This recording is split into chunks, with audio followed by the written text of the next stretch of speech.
I remember watching the Afghanistan video. Yeah. I see you with the guns. I see you in the room. The Taliban cars pulled up on us. There was 3 of them, 2 in the front, 1 in the back. They had like a machine gun at the back of the car.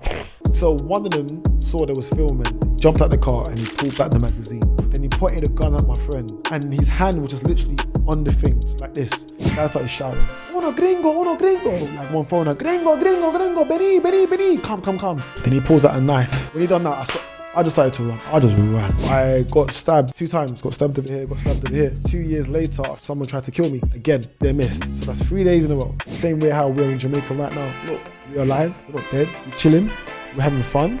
No one's like gonna rob us. So it just shows you that we have to make our own choices in life and show people, look, this is the reality.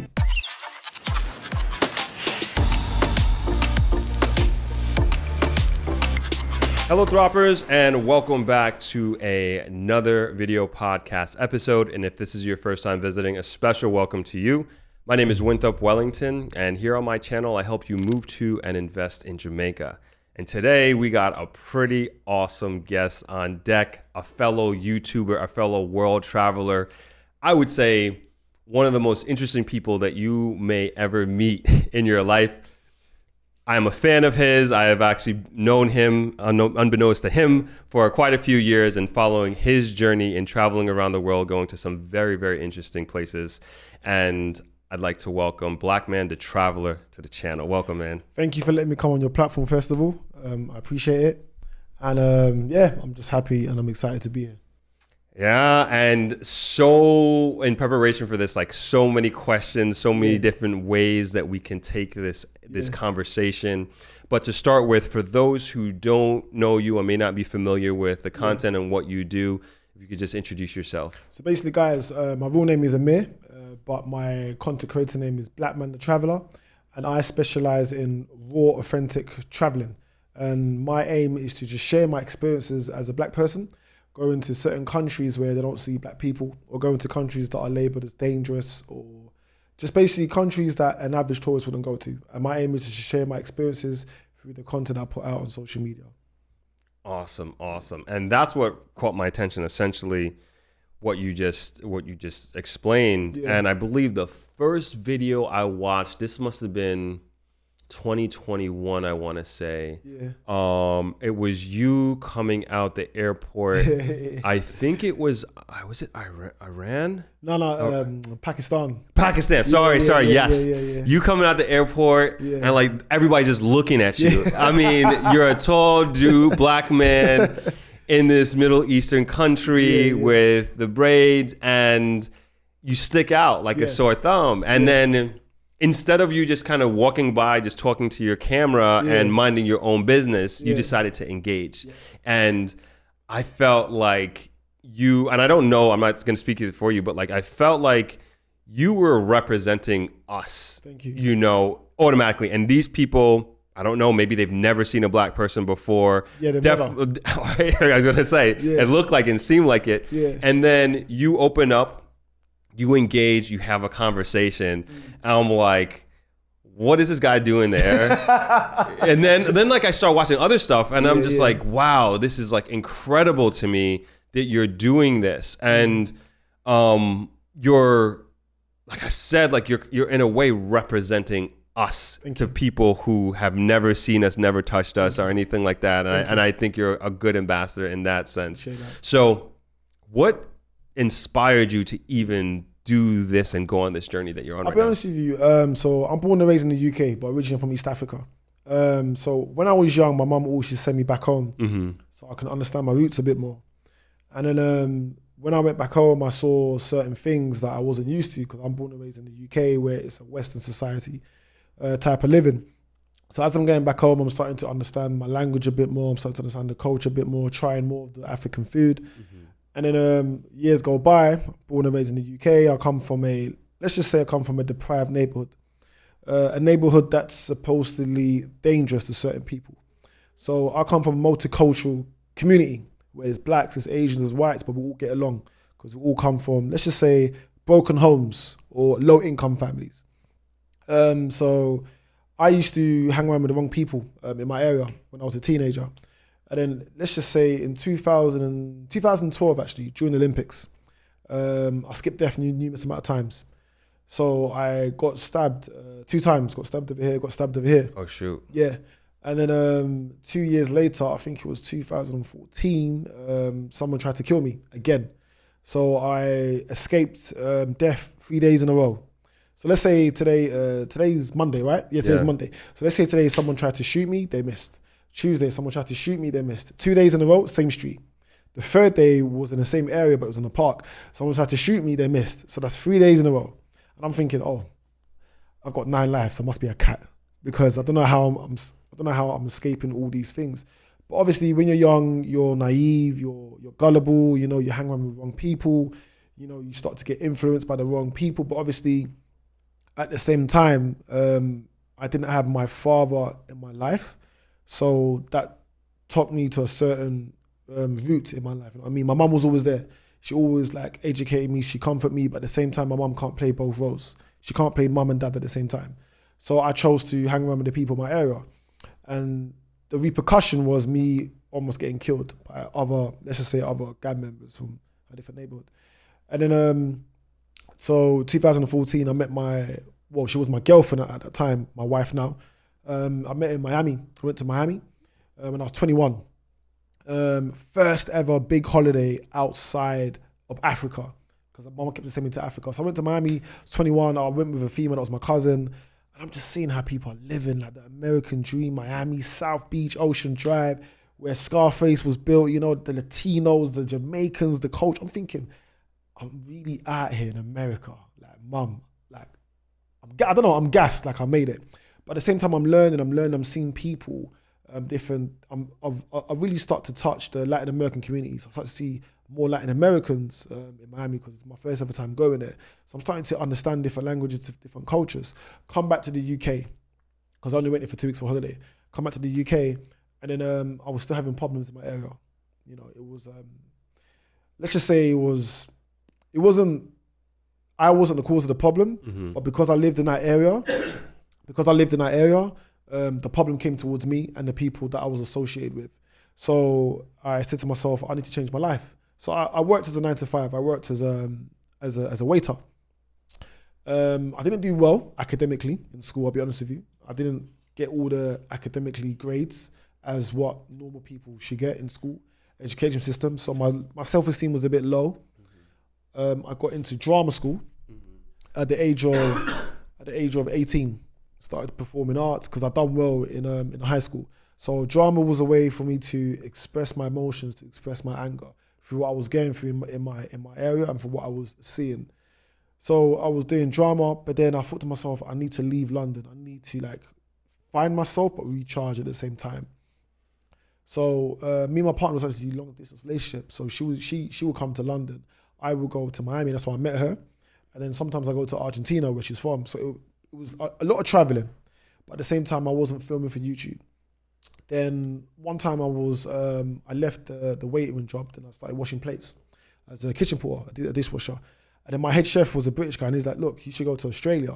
And I'm like, why are you bothering me? I should go, for what? He's like, go to Australia, you got a UK passport, you can change your life, and maybe you can learn things. Because I told him about, what happened to me, blah, blah. So I was like, Australia? He's like, yeah. I'm like, ain't it racist in Australia? Not being rude. I thought, because you hear all the stories that you hear. So I'm thinking, what's a black man like me going to go into Australia? What am I doing there? Then I started to do some research to do working visas. So the option was Australia, Canada, New Zealand. Those are the 3 countries that do working holiday visas. Also for Argentina nationals. So I went there. I lived on a farm, actually, in Australia. I started to pick watermelons in 2018. Started to pick watermelons, the money was good. Then I worked as a waiter and as a labourer. But while I was living on a farm, I was actually living with Aboriginals, the real Australians, the black Australians. Oh, wow. That was my first ever interaction with real Australians, if people that don't know the history. Then one of my friends sent me a DM on Instagram, big up Loretta, she's a school friend. She said, Amir, start YouTube. And I was like, no. She said, start YouTube. And I'm like, listen, I left the UK to go live in another country to find myself and to be in peace. But she said something that start it because you're a black man living in Australia in a farm. But she just kept on, at least twice a week, she'll bother me. She'll send me DM, a DM, a DM. And I believe in certain things. I believe in, I'm very strong with like certain things. For example, if something happens, it means it's happening for a reason. So I'm thinking, you know what, maybe God's sending me a message. So I looked into it.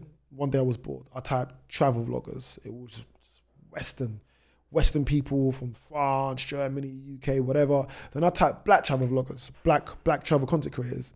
A lot of them came from America, African Americans. Then I typed black British travel vloggers. Then there was only one girl, but then there was no guys. So I thought, you know what, maybe this might work. So for marketing purposes, I just added the traveler, literally. So black man was like my street name, and I added the traveler for marketing purposes. And then I had a way how to get the 1,000 subscribers. So when I was working in Australia, I had 2 jobs. I worked as a construction labourer in the morning, and in the afternoon I worked as a waiter. So when I was serving people food as a waiter, I'd be like, here's your food. Or I'd be like, hey, my name's Amir, I'm your waiter for the day, blah, blah, blah, X, Y, and Z. While I bring their drinks, I'd be like, excuse me, do you watch videos on YouTube? Yeah. I'd be like, subscribe to my YouTube channel. But I had no videos. But I had this plan of, let me do reverse psychology. Let me get the 1,000 subscribers first, and I'll get the watch time hours after. I see. Yeah. Wait, so what year was that? That was in 2018. 2018, when you started doing that strategy. Yeah. Okay. And then I have so many questions to ask you, but just to close that loop, when was your first upload? My first upload was actually in 2020 during the pandemic. So I spent 2 years in Australia, 2018 to 2020. Mm-hmm. I had a 2-year working visa, but then COVID started to kick in. And I was about to apply for my 3rd year, because we can get 3rd year. But Australia had a very strict lockdown. Literally, you can't leave the house unless you're going to do food and come back in. I said, you know what, I'm not going to do that. So I remember I bought myself a Sony A7 II, a DSLR camera. I had no knowledge. Even from this day, I don't know how to film. I had no knowledge. I bought it because every content creator had those type of cameras, the big cameras, big gimbals. Then I had an option to go to Southeast Asia because it was more closer for where I was in Australia. So I literally went to Thailand, Vietnam, and Myanmar. Started filming. My content was raw, shaky. I don't know, like putting the mic on top of the camera, the audios. It's just, everything was a mess. But I said to myself, let me just try. My content was very normal compared to everyone else's. It's basically just, what can you get for $10? Trying food, the typical Southeast Asian nonsense. Then fast forward, 2 years later, 2022, I got married to my wife. So we went to America to spend our honeymoon. Then my friend sent me a message. One of my friends got Hassan, pick up Hassan, my school friend from Pakistan. He said, Amir, you got to come to Pakistan. And I'm like, what the heck? I'm like, I'm in America. After that, I don't know what I'm going to do. Remember, I went there for my honeymoon. I was like, for what? He said, listen, change the way you film. Your idea of traveling content, do reverse psychology. Go to countries where they don't see your color skin. You will stand out. And then that will be your niche, and stick to that niche. And I thought, no, I think this guy's not right in the head. He wants me to go to Pakistan. But at the same time, I was naive and I was gullible, and I was watching too much media about Pakistan. It's full of terrorists, it's bombings, blah, blah, blah. And I thought, you know what? Maybe this could work. So I typed black travel vloggers in Pakistan, nothing. Black travel vloggers in India, there was a couple black travel vloggers. Black travel vloggers in Bangladesh and Afghanistan, none. I thought, okay, babes, I'm going Pakistan. She just looked at me like, what the heck? she was like, are you okay? I'm like, I gotta try. So literally, I bought a one-way flight to Pakistan. And then that video that you saw was actually, as soon as I landed, I thought, you know what, let me put on the camera. Because people looking at me weird on the flight. Oh, really? From the get-go. So what happened is I took a flight from Miami to Istanbul, Turkey. I had a transit in Turkey. I took a flight straight to Islamabad. That flight from Turkey to Pakistan was the most awkward flight I've ever taken in my life. I was the only black person. I think I was the only foreigner on that flight. Mm-hmm. And everyone was just, people kept asking me, what are you doing in Pakistan? And in my head, I'm thinking, I was like, I've come to film for YouTube. But at that time, my platform was very, very small. I remember I went to Pakistan with 730 subs. 730? Yeah. Wow. So people looking at me thinking, is this guy okay in the head? But I just thought, let me take the risk. But then when I landed and I was reading people's energy, people kept on like doing this, pointing. I'm thinking, you know what? This is going to be viral. That's when I knew. But then everyone was very humble and hospitable, very polite. The security and everything. I thought, let me put on the camera. Put on the camera, then the rest is history. Yeah, that was in 2022, almost 2.5, almost two years ago. Yeah. Damn, so I must have caught you when you first started then. Yeah. Yeah. That's crazy because it seemed like you, even at that time, like you've been doing it a while, like even your on-camera energy, your presence, your attentiveness. Yeah. And then like just the pure raw value that you're bringing. It was great, man. It was just captivating.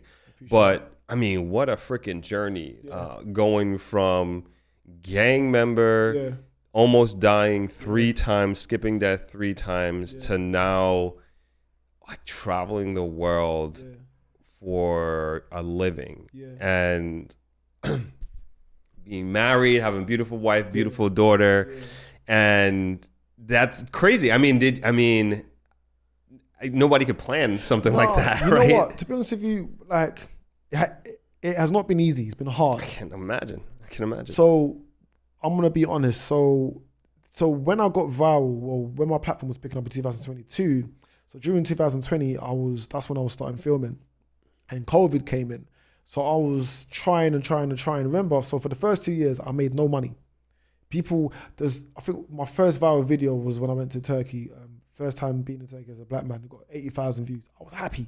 Yes, I got 80,000 views. I need 20,000 to get 100,000. Yes, you know what I mean. But then I never made that 4,000 watch hours. So I was still learning and studying YouTube. Like even from this day, I'm still learning, because every day's a learning curve. Yeah, we all are. Yep. So then I thought to myself, okay, I've been to Turkey, blah blah blah. My platform's not picking up. What can I do? So I had to work delivering food as well. So I started doing like Deliveroo, Uber Eats. I had to feed myself, because remember the pandemic started. And with traveling, I was restricted, because let's say, for example, I want to go to one country. Remember during COVID, I had like yellow, amber, green. Right. So certain countries are on red, I can't go there. And if I go there, I have to quarantine. So it was tough. So I thought to myself, you know what? Let me do this. Let me not film. So I wasn't filming for half of 2020.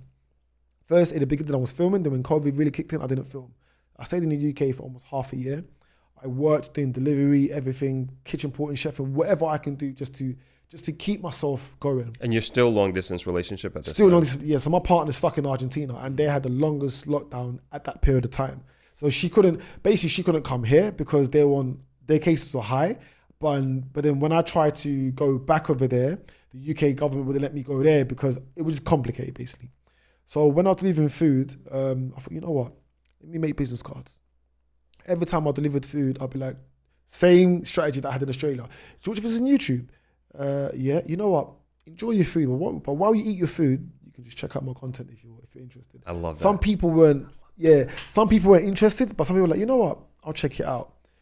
Getting subs. But at the same time, I'm not filming. I'm not leaving the country to film because it's still locked down. Then I started watching a lot of Nipsey Hussle interviews. Rest in peace, Nipsey. Started watching a lot of his interviews and the way he articulates his words, the way he spoke about the marathon. And I was thinking, what is the marathon? The way he was explaining what the marathon means to him and where he came from. Apart from Nipsey, I started watching a lot of Denzel Washington interviews as well. And I thought, you know what? These guys have been through a lot of stuff. Denzel started to get successful in his, I think, late 30s or 40s, I don't know, but a late period of time in his life. Nipsey had to go through certain circumstances to be able just to be where he is, well, where he was at that period of time when he was alive. So I thought, you know what? Let me watch his interviews and be motivated. And I said, my right time will come. And then it came when I went to Pakistan 2 years later. So when the time came, I thought, okay, you know what? I'm happy, whatever. But at the same time, I wasn't making money. I had to wait for that video to go viral. Then I'll touch my 4,000 watch hours. Then I remember I got my first paycheck and I was like, wow. Then just crazy, Pakistan. People kept on talking to me, all the Pakistanis in London. They were happy to see me. They said, oh, you went to Pakistan. You're the first black man to go there. Now, then they started to say, oh, some of them were like, oh, now we start to see black people in a different type of way. And I was like, okay. But then again, it shows the power of social media and it shows like the lack of education certain people have, you know what I mean? So from that day, I thought, you know what, I'm gonna try to go to as many countries where they don't see black people. And then, I just stuck to it. That's so awesome. And what was that like when you edited the video, you gone through your footage, and you pressed that upload button? You know what? Like I said, as soon as I landed, I filmed, I edited on the same day, and I just uploaded it the next morning. And something in my gut said to me, this is going to be a viral video. And I thought, you know what, let me just try it. And it did. But while I was walking the streets of Karachi, Islamabad, Lahore, everyone just stopped their cars. That's crazy. Was like, it's like they think two things, basketballer or football player. That's what they say. And I'll be like, what? These people are living like old age times or something. But then there's lack of education. And then, but at the same time, I saw the level of hospitality that the Pakistanis will receive you, regardless of your color, regardless the color of your skin. They're so hospitable. And I changed my perspective about them. For example, let's say me and you, we walk on the streets, and then we're going to get a bottle of water, and then you might get a sandwich. By the time you're about to pay, they're going to say, no, it's for free. And I'm not used to that. Remember, I'm born and raised in London. There's no way you're going to get a bottle of water for free unless you're going somewhere or, I don't know. I'm like, huh? So I've gone to a restaurant. I went to order food. The bill will come up maybe like $15 to $20. It's for free. And that kept on happening. And I was like, are they doing it because the color of my skin, or are they just doing it because they're hospitable? Then I started to hang around with local Pakistanis in Pakistan, and I realized that this is just who they are. And I'm like, wow. Like, first of all, I'm black, and I'm a black man in Pakistan. Second of all, like, this is the way they treat foreigners. So the Western media has actually lied to me and lied to all the other people. This is what Pakistan is. You know what I mean? The same way how we're in Jamaica right now. Look, we're alive. We're not dead. We're chilling. We're having fun. No one's like gonna rob us. So it just shows you that we have to make our own choices in life and show people, look, this is the reality. And when I was in Pakistan, I hope my videos changed people's perspective of going to that country. And did you know that you were going to be doing that? Like you said, like they look at black people differently because of your video. Did you understand that you were kind of putting that on your shoulders? I didn't know, no.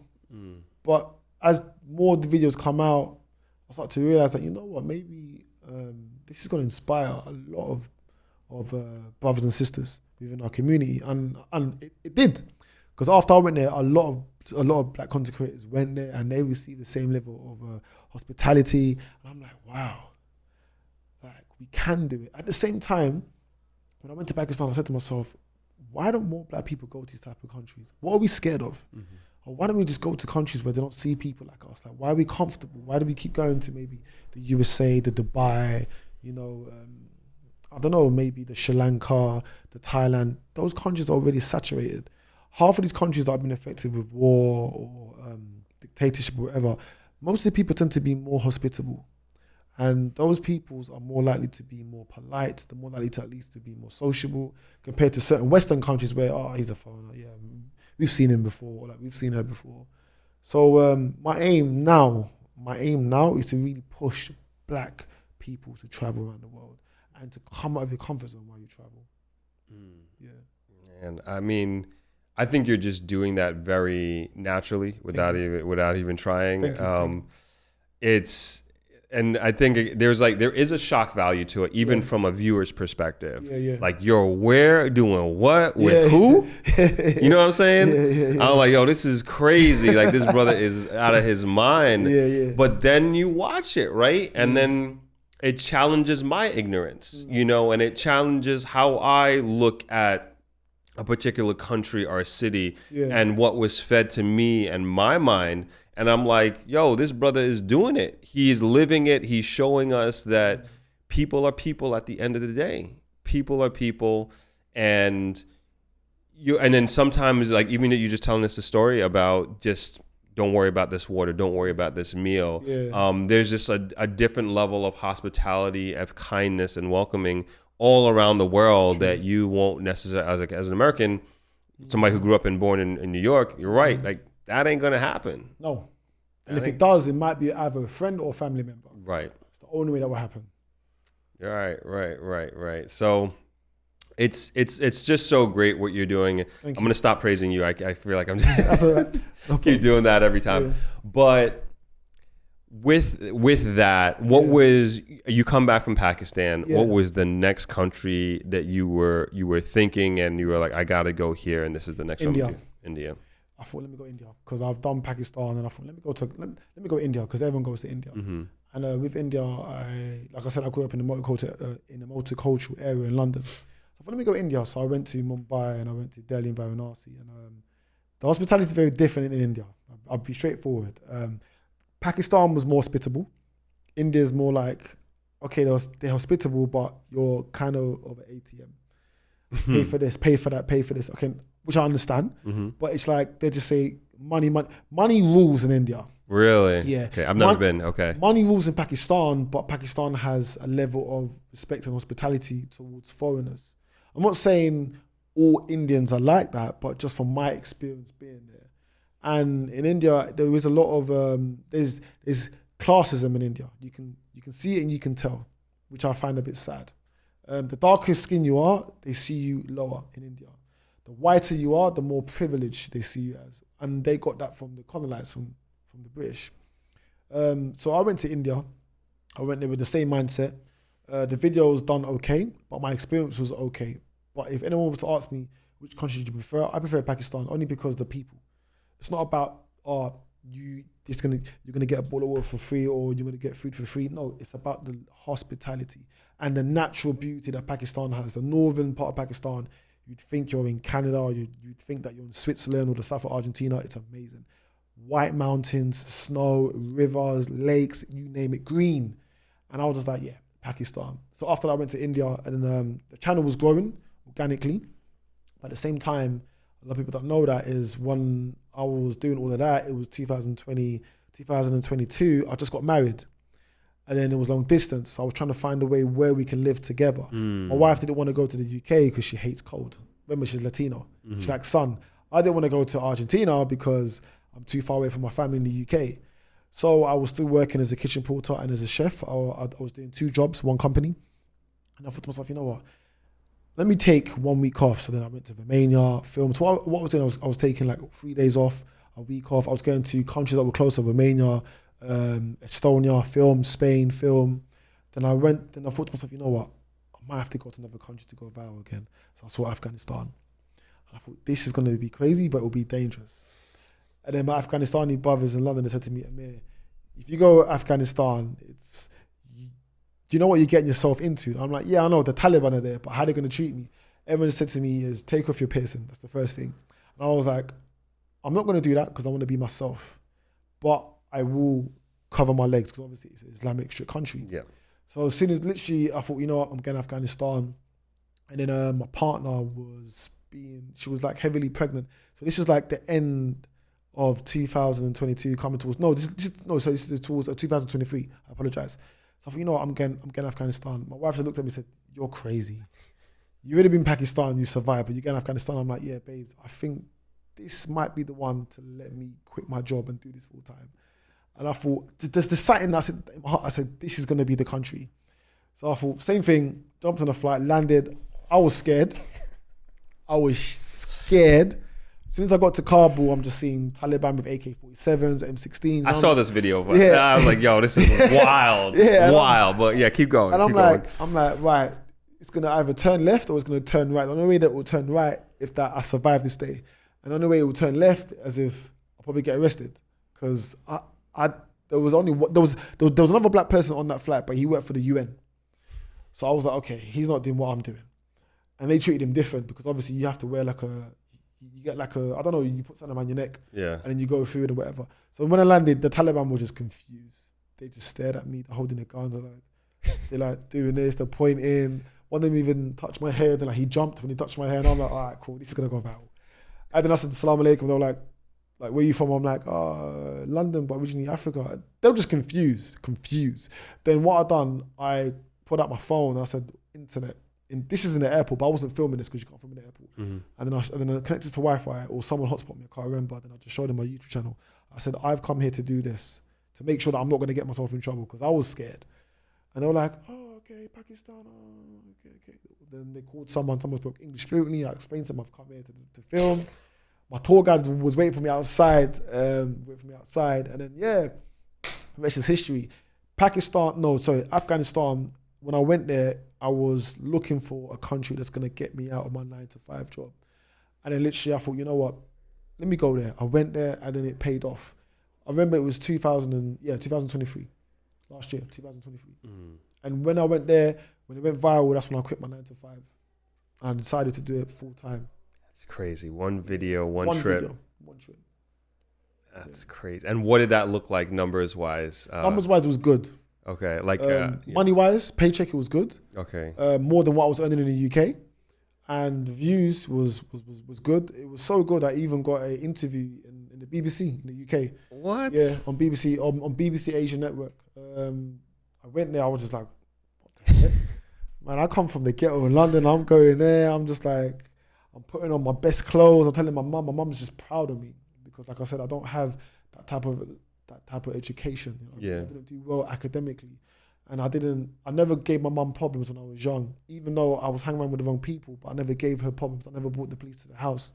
So my mum still had faith in me, and knowing that her son's living in Australia for 2 years, I had a long distance relationship. So for her, she's been through certain stuff.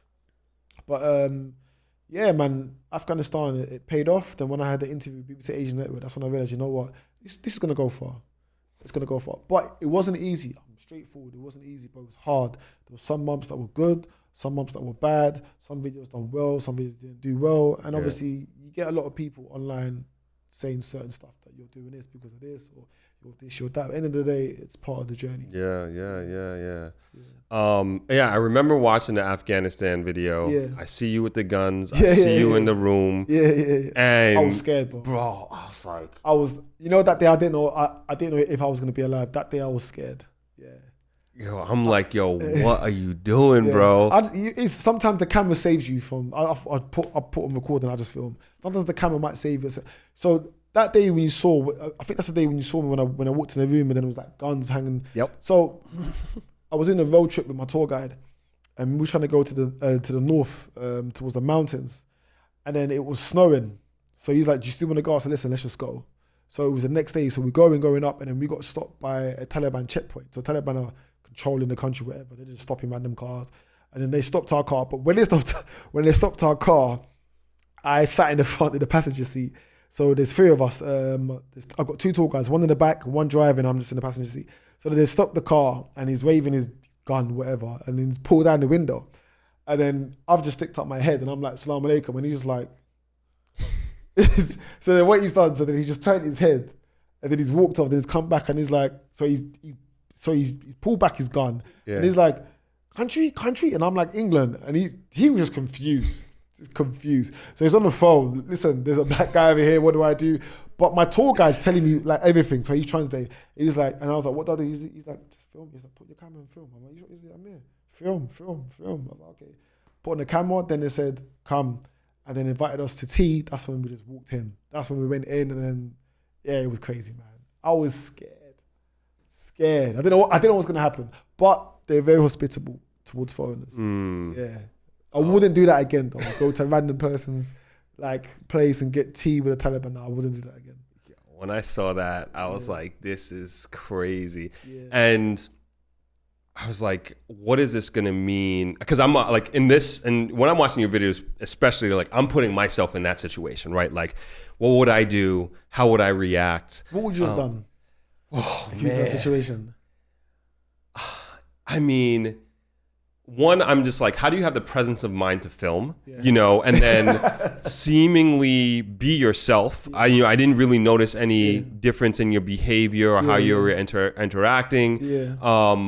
And I'm just like, could I have done that? Would I have fallen apart? And I'm just like, would I even be able to put myself in that situation, right? But sometimes like you just found yourself in that situation, right?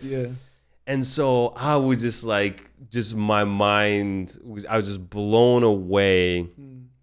And then the second thought after that, like putting myself in the situation was like, what is going to be the repercussions of this, right? Like in terms of like, I upload this video. I mean, first I was like, yo, how are they allowing me to film? You know, like they're the Taliban, right?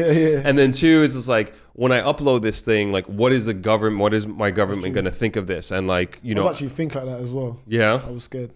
Because I was just like, am I going to be put on a list because of this? Because I'm somehow associated with them. Yeah. But then I would also hope like, no, they should know. They see my content. They know I'm not into that sort of thing. But I'm just filming for education purposes, right? And so you said you had those concerns as well. So basically, when I was making videos in Afghanistan, holding guns or whatever, I'm with the Taliban. That is, they say it's a terrorist organization. So when I was with them, I was like, oh, you know what? I might get in trouble because the content I'm doing, I'm actually filming with people that are basically dangerous, which 90% they are and 10% they're not. The 10% is they won't kill you. Like, they'll look after you. They're very hospitable. The 90% is you don't know what can happen. It takes that one guy in a whole pack, and then plus they got guns and everything. I don't like those odds. Yeah. Like, what are you talking? You're trying to make it like sound like that's good. Like 91 chance that you might die. I'm just thinking, 9% you die, 10% you won't. I know the odds are a bit like weird, but that's just the situation I was in. But then I was actually thinking, if I do this, there's going to be some big repercussions. Something bad might happen towards me while I'm there, or maybe when I leave the country. Now, when I left the country, I know I got stopped by police because I know how police people work. I got stopped by undercover police officers. So I'm actually in the airport. I'm leaving Kabul. So I've been to Afghanistan 2 times. So the last time I went was last year, and the year and before that was 2022. 2022, whatever. I got stopped by police officers in the airport. A random person came, sat next to me, started talking from the UK. And I was like, that's very strange. So he's like, where you from? I'm like, where you from? So straight away, I'm doing reverse psychology. Yeah. He's like, UK. I'm like, yeah, I know you're from the UK. He's like, how do you know? Because you got a UK accent. So I'm like, I was like, okay. He's like, oh, what are you doing here? I'm like, holiday. And he's like, you're in Afghanistan. What's your holiday destination? I'm like, I'm a YouTuber. So as we talking, and he's like, oh, what was you doing? Who was you with? I'm thinking, oh, he's a police officer. 100%. Because he started talking for 10 minutes and he got up and then left. So I'm thinking, okay, you're police. But thank God I didn't say anything. It's going to indict myself. Then after that, another 10 minutes later, a white lady sat next to me. Same thing. Oh, are you on this flight? Oh yeah, and of course. There's only one flight leaving in the whole day. Like, how many flights are leaving Kabul not being route to any, like, to the Afghanistani people? So I'm thinking, okay, you're police. So she's asking me certain questions, X, Y, and Z. So the only way to get out of Afghanistan, you can either fly to Pakistan, fly to Dubai, or fly to Qatar. And I think now there's flights in other Middle Eastern countries, such as Kuwait or something. I can't remember. So I'm taking that flight back to Dubai. I've got back to Dubai. From Dubai, I've got a transit. I got to go back to the UK. I'm trying to board my flight from Dubai back to the UK, coming back from Afghanistan. The guy in security is like, oh, do you have your passport yet? Showed him my passport. Obviously, my hair has grew, and I took that picture when I was 18. So he's like, oh, this is not you. I'm like, oh, okay, here we go. I was like, it's me. And he's like, oh, you're not British. And I'm like, I'm responding to you in English. And my English is very fluent. And there's people behind me, so I'm holding the queue because of him. And then people ask me, oh, what's going on? I said, the guy's stopping me because he thinks that this passport's fake. But then I've got American stamps, I've got Afghan stamp, I've got Pakistan stamp, I've got some weird stamps on that passport. Then he's like, oh, have you got a second ID? Showed him my provisional driver license. And then the guy behind me is getting very angry with him. He's like, look, this guy's speaking through English. He can tell he's English. He's got a UK passport, X, Y, and Z. Then he's like, can you stand on the side? Okay, cool. The reason why I done that is because I got flagged. I got flagged. And he was straightforward. Listen, you've been stopped. What was your purpose of going to Afghanistan? I said, listen, I'm a YouTuber. I got a business card, scan the QR code. This is what I do. I'm not here to promote any terrorism. I'm not part of any organization or any that's going to affect anyone. I'm not here to do any governmental coups or spying on anyone. Then he kind of believed me, but he gives, look, you got flagged. I was like, you can't arrest me because I haven't done anything wrong. Right. I'm literally just showing you my journey. So, but at the same time, I was scared. I thought, oh, they could arrest me in Dubai and then they could put me down for joint enterprise or something. But thank God I didn't say any government or do anything stupid. So I got to the UK, my heart's pumping fast, gone through immigration, cool. And then I travelled again, had a transit in Dubai, then I got flagged again, the same thing, put me in a site, and I knew that it was the Afghanistani thing. But I know that I've been stopped by police I know that I've been stopped by immigration, for example, in Dubai and other countries, but not by police officers. But I've been stopped by a police officer that was a subscriber of mine in the UK, and I was scared. And he was like, you're very brave and what you're doing is very crazy. I'm thinking at the same time, you're a police officer, you could arrest me. for the stuff that I'm doing. But then it shows that I'm actually showing people that, yes, I'm a crazy guy, but I'm showing you my experience as a black man going to a country where they don't really see black people. And I didn't know that in Afghanistan, the only black people that's in Afghanistan was USA soldiers, UK soldiers, or Canada or French soldiers, black people. And I was the first black YouTuber or the first black foreigner to step in Afghanistan after the Taliban took over. Get out! I was the first ever one. When the Taliban took over, most of the black people, which were either diplomats, of course, and which were either soldiers from Western countries or maybe African UN soldiers, they all left the country. So when I entered Afghanistan, I was the only black person there. That says a lot. And with the Taliban in charge of the country. At the same time, I was scared, but I thought, you know what? Let me see where this is gonna go. But to answer your question, yes, I've been flagged. I did thought that this might have bad repercussions. But at the same time, I'm not doing anything that's gonna hurt me, and I'm not doing anything that's gonna want to hurt anyone else. Yeah. Right.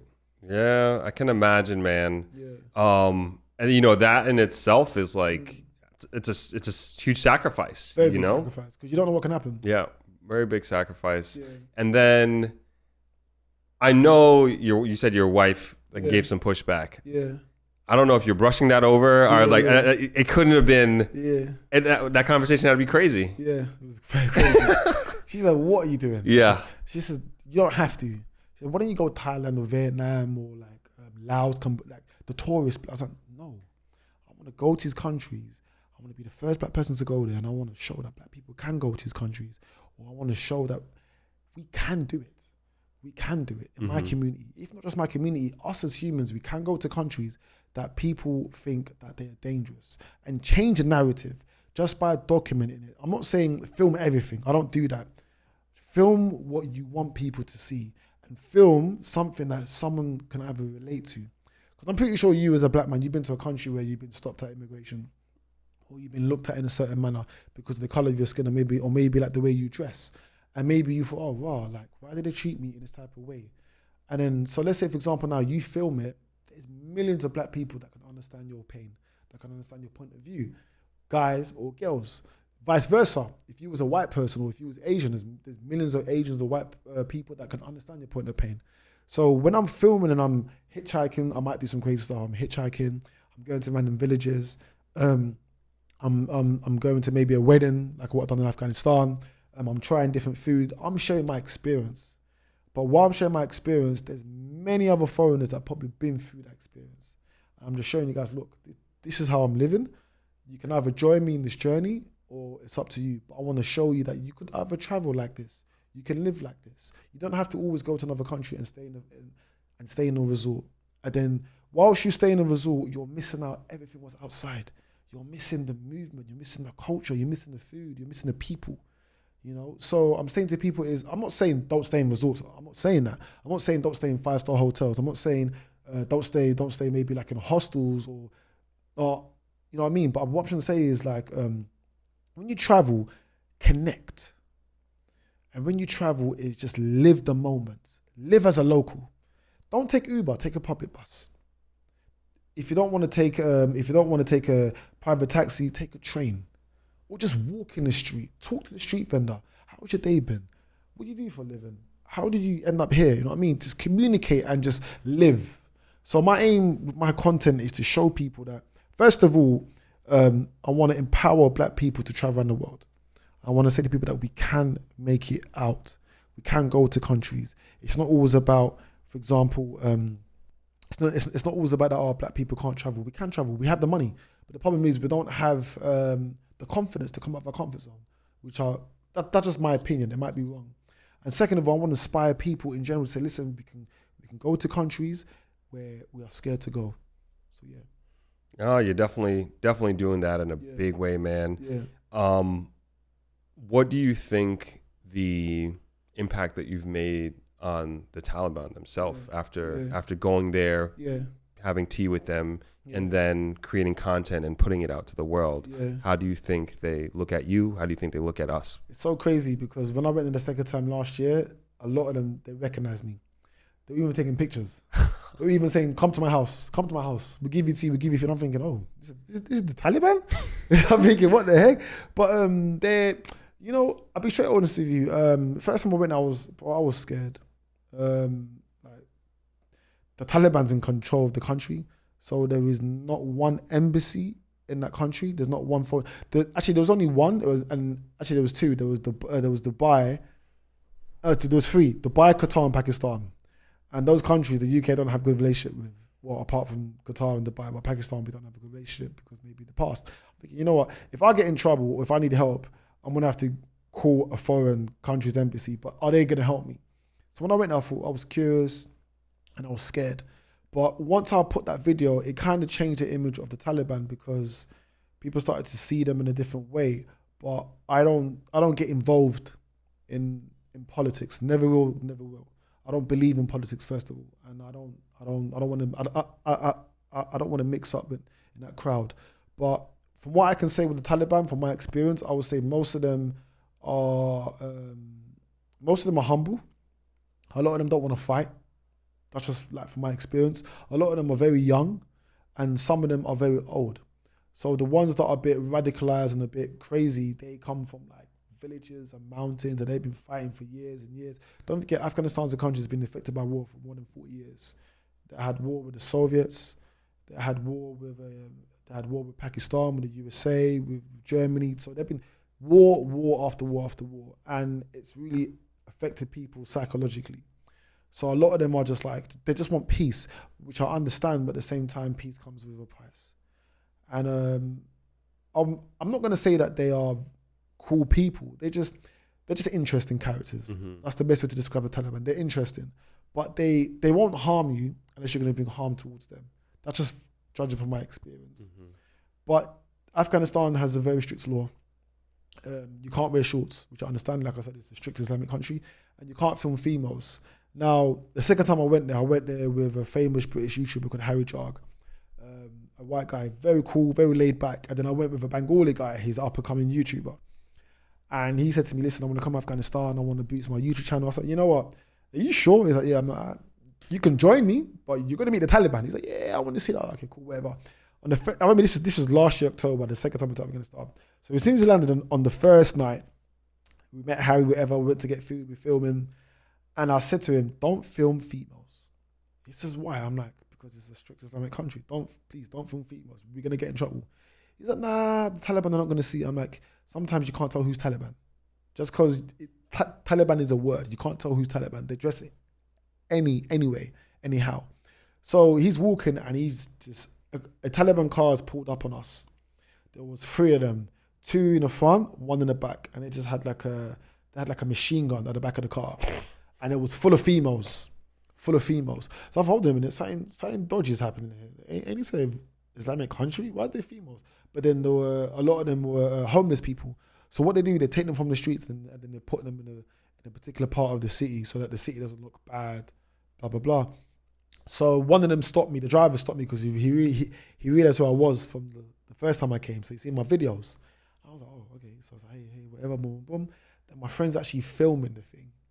But then again, there's females at the back of the car. And I said to him, don't film females.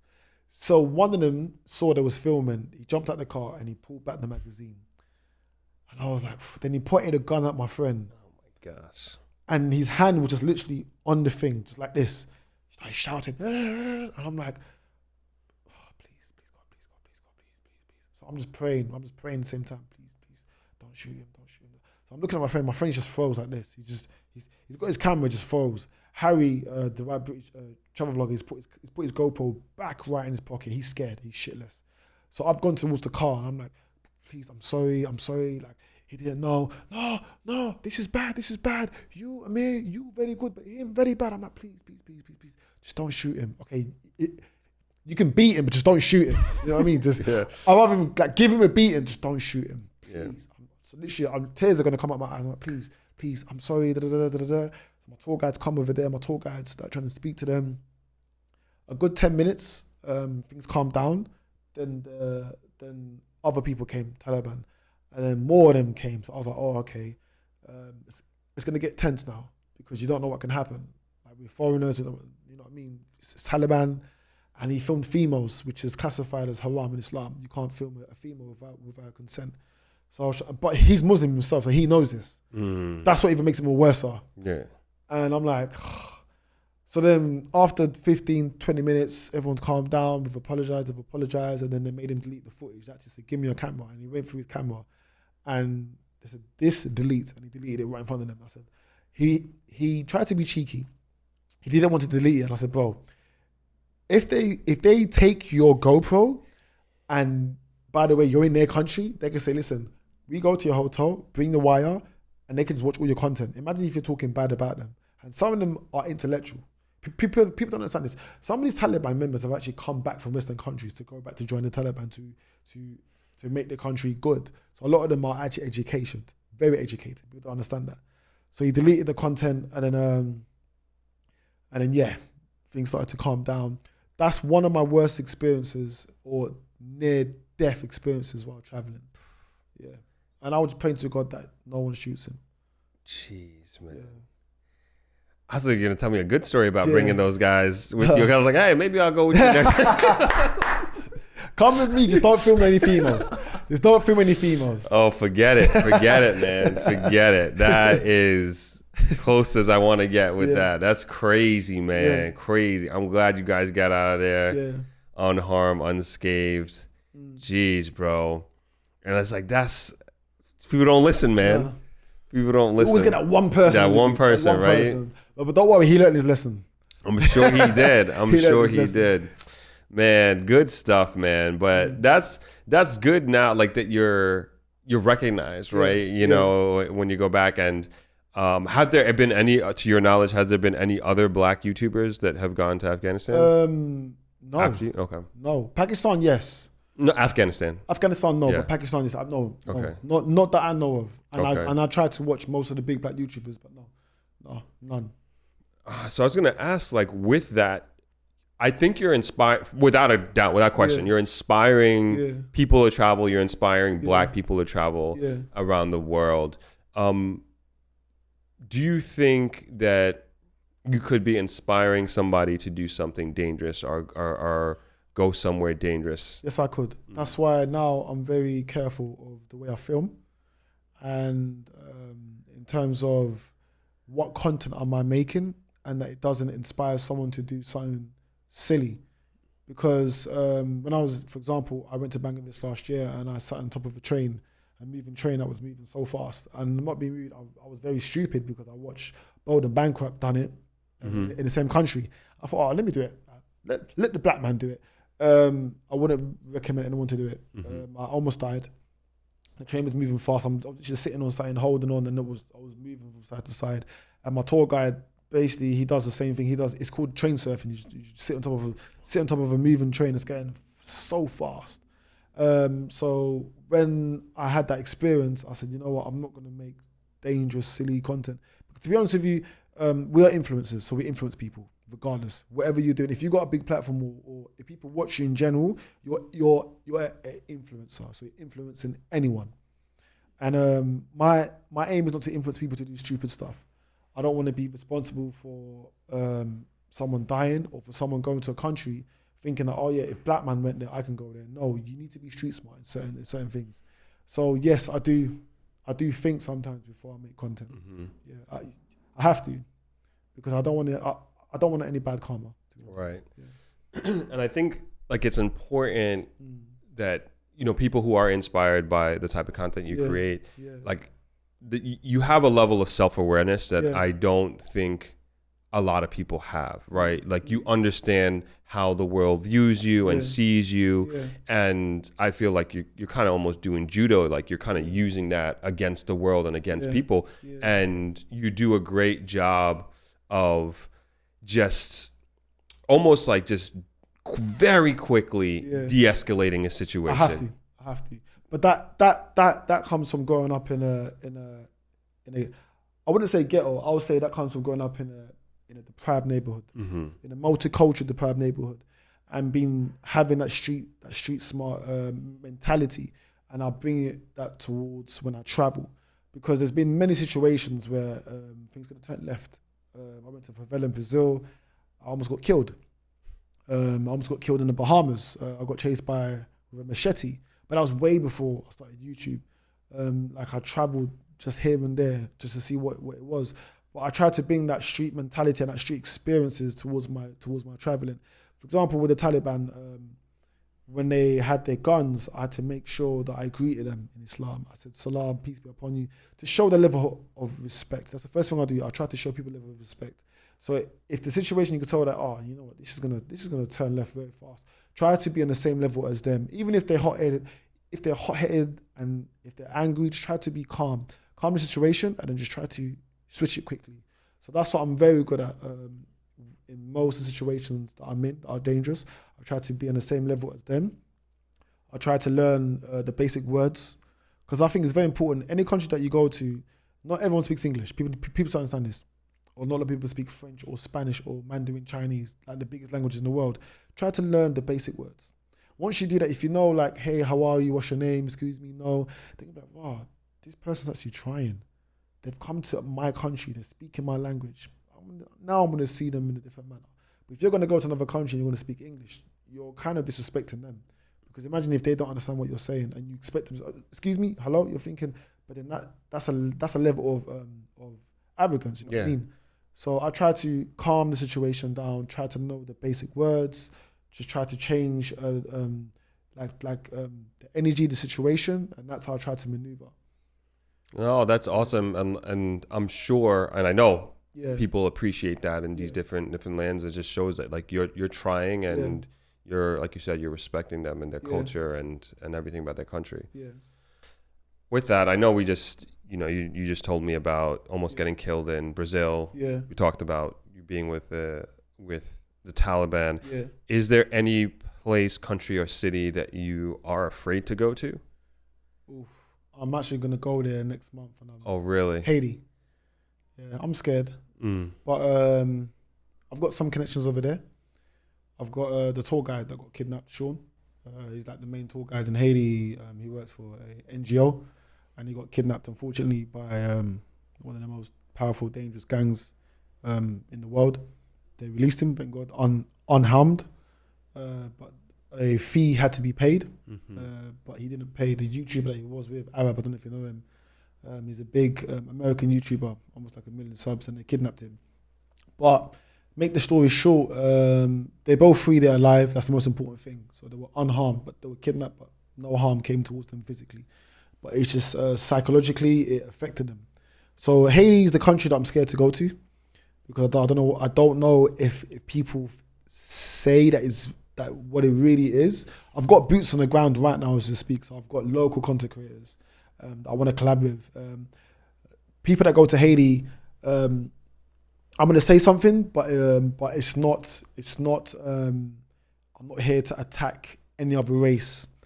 Most people that go to Haiti are white travel vloggers, and then they bash this ideology that it's poor, it's dangerous, it's war, it's gangs, it's this. Same thing if certain people will come to Jamaica, Jamaica's this, Jamaica's that. But then again, you're just showing what, you're just showing maybe like a 10% of that country, maybe like a 50% of that country. You got to mix it up. You know what I mean? Like a salad. When you have a salad, there's always, it's mixed. It needs to have flavor. It needs to taste right.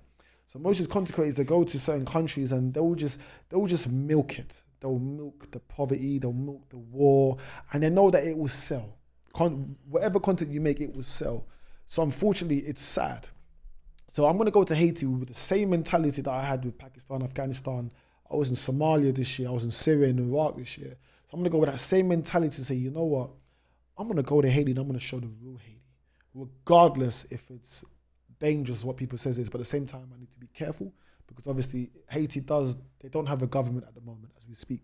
The gangs are in control, but there are boots on the ground, such as soldiers and police. So yeah, I'm scared to go to Haiti, but I'm excited at the same time. But I will be staying in the north and the south, where it's less gang, and then I will be going to the capital for maybe a day or so. But yeah, Haiti is the one. And maybe North Korea, because I'm planning to go North Korea. Yeah, I know, I'm crazy. Oh my God. As soon as North Korea opens, I'm there. I want to be the first black man to go there after that American basketball player, I think he went. Dennis Rodman. Yeah, North Korea. Wow. I think North Korea will be a game changer. Without question. Without question. I can only imagine, man. Like, I'm just thinking like how you would do it, what you would get. Yeah. I'll be restricted in North Korea though. I know I am, because in North Korea, when you go there, you can't talk or film certain things. Mm-hmm. But I'll play around with it. I'll use my skin to maybe get me out of certain things. But I won't do anything that's gonna put my life at risk, because I know North Korea is very, Yeah, I mean, there was an American who, I mean, he didn't die there, but basically he did. Yeah. They gave him, they traumatized him. Yeah. But unfortunately, we have to be careful when we go to certain countries. You need to, like I said, you need to show a level of respect. You need to understand the culture, and you need to understand who's in charge in that country while you're there. It's good to mess around when you leave, but when you're in another country, you need to understand you're under their rules and regulations. So even if you're trying to steal a picture, I don't know, even if you're trying to do something or disrespect the leader that's in power, you need to understand no government's going to help you unless you have value. Let's be real. If you have value, if you've got money, or if you're an asset to a government, they're gonna help you. But if you're not an asset, or if you have no value, they don't care about you. Like, we're just numbers, unfortunately. So I'll say to people, like, once again, my content is not here to inspire people to do stupid things. I'm not here to say, oh yeah, the black man can go to Afghanistan, you can go. Yes, what I'm saying is you need to have some sort of level of education. You need to understand what you're about to get into before you enter these countries, because these countries are a bit dangerous, and you need to have some sort of street mentality to enter these countries. Don't just turn up and say, okay, I'm going to go to Afghanistan. Okay, but do you understand what you're doing? Don't just turn up and say, oh, I want to go Somalia, I want to go Syria. These countries have been affected by war. War is very strong. And a lot of foreigners, like me and you, we've never experienced war before. So we don't know what it's like to be sleeping and waking up and hearing a bomb, you know what I mean? So we need to appreciate where we come from, first of all. Like, we need to be humble. And that's one thing that's taught me about traveling, is to be humble. Be humble and appreciate what you have. Because I've been to so many countries where they've been affected by war, and I've been to garrisons or ghettos, and people don't have bread to even eat. And I'm thinking, I'm lucky. Because while I finish filming, I'm going to go to a nice warm bed, like either in a hostel or maybe Airbnb. These people sleep on the streets. One thing I learned about traveling is you need to be humble, and you need to be grateful for what you have. That's the only two things I learned about traveling: humbleness, and just be grateful, and also it educated me. Like, I learned a lot, bro.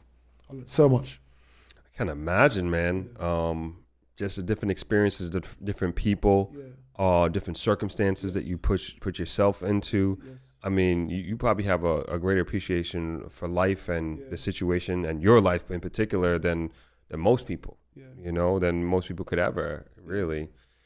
I guess with that, like, I mean, North Korea is going to be nuts. Yeah. I mean, when you do go there, because I know you will. I mean, I think they're going to go nuts seeing you in this, like, ridiculous. So I know that's gonna go well in multiple ways.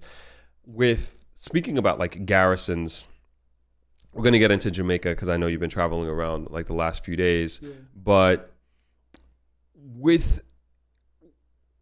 have there been garrisons that you've gone to where you were afraid for your life? Colombia, and once again, I'm here not to push anyone to do anything silly, because what I done was very silly, and I wasn't naive. I was just stupid. To be straightforward. So I was in Colombia. It was last year, and last year July I went there.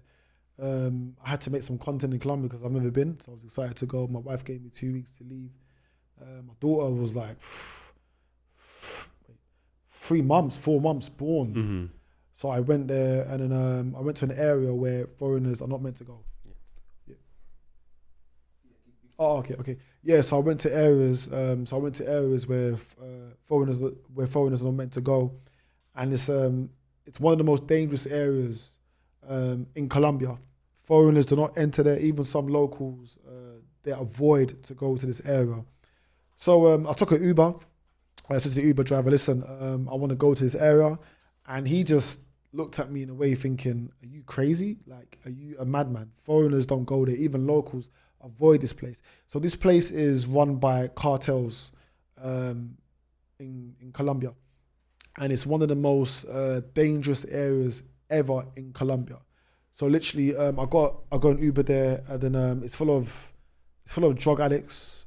People are taking heroin, cocaine. People have knives. People have build like homemade knives. It's just insane. So I got out of the Uber. I said to the Uber driver, "Can you wait here for me just for 10 minutes?" He's like, "Yeah, I'm gonna wait." As soon as I shut the door, he just drove off. It's broad daylight. So I'm just like, I'm just standing there. I'm wearing a pair of shorts. I got a side bag. I got my little Sony camera, and I'm walking. And then one guy approached me. He's like, "Oh, hola amigo." I speak Spanish because of my wife. Hola amigo, hola, todo bien, sí. And he's like, ¿qué es this? Like, what is this? I said, "Oh, it's a camera." And he's like, "Why are you filming?" I'm like, "Oh, I'm just filming my experience." At the same time, I'm thinking, "Oh my God, I'm in a dangerous area. My Uber driver drove off. I came in by Uber. The Uber, if I order another Uber, they're not gonna come anyway, and I gotta find a way how to get out of it. So what do I do?" But then Colombia's mixed anyway. It's mixed with black people. But the way I just dressed, I stood out like a sore thumb. So the guy's like, "Oh no, come here." I was like, "Oh, I'm all right." But I've got it on camera, so I'm filming this. And at the same time, I'm thinking, Amir, I can fight, but then again, I'm in an area where I'm not gonna win. My life is more important than just a video. So I was filming in segments. I'm walking. The guy started shouting, "Hey, amigo, hola. Uno gringo. Like one foreigner, gringo, vení. Come. He's shouting it. Everyone, vení. So everyone's just turning. But 90% of the people are just high off their head. Because everyone's taking heroin, cocaine. But then you got the people that are selling the drugs, the cartel members. And then, so they started to come. Then he pulls out a knife. When he done that, I literally stopped filming. Put my camera in my side bag. So I'm going on defense mode. But at the same time, I'm thinking, hold on a minute, Amir, your life is more important than content. I just started to run. I ran. Then he put that knife, started chasing me. What? He's chasing me. So what I've done now, I'm using my street mentality. So as he put out the knife, I'm looking around quickly, looking for exits. And I'm looking for roads that are like where basically cars are just driving and where there's traffic lights. So as I've turned on my so basically I'm walking, so he's put out the knife. We like in the far distance towards, so I'm just I'm trying to calm the situation. He's half high. He's like, no, he wants to stab me. He wants to rob me, whatever. So I've turned and I've seen that there's a road and there's cars going over there. So I've literally said, okay. So I've just ran towards that road. I'm praying to God that road is gonna take me to like a main road where there'll be police. Because the police in Colombia, they stay like on the main roads. Some might enter like the dangerous areas. Some might not. At that moment in time, I didn't see not one police officer. So at least I'm just running. Then he just chasing me with a knife. It's like a homemade knife, chasing me. "Hey, come here, hey. He's swearing in Spanish. "Hey, puta, come here." Then other people are chasing me. I'm just running. Thank God I'm fast. I'm just running. I'm just trying to get to that road. I got to that road. They didn't stop. Then more came. I'm just running. Got on the main road. Then there's active. So many people, humans, busy. Then they stopped because obviously there's police. Then I just breathing. Tears come on my eyes. I'm thinking, okay, I died because I just wanted to film something. Is my life worth more than just a video? At that moment, that's when I realized I shouldn't be that certain content creator, just film for clout, film just to make videos and show people, look, I'm not macho, I can go to these countries, So when that happened, I said, nah, I'm not gonna do that ever again. I learned my lesson.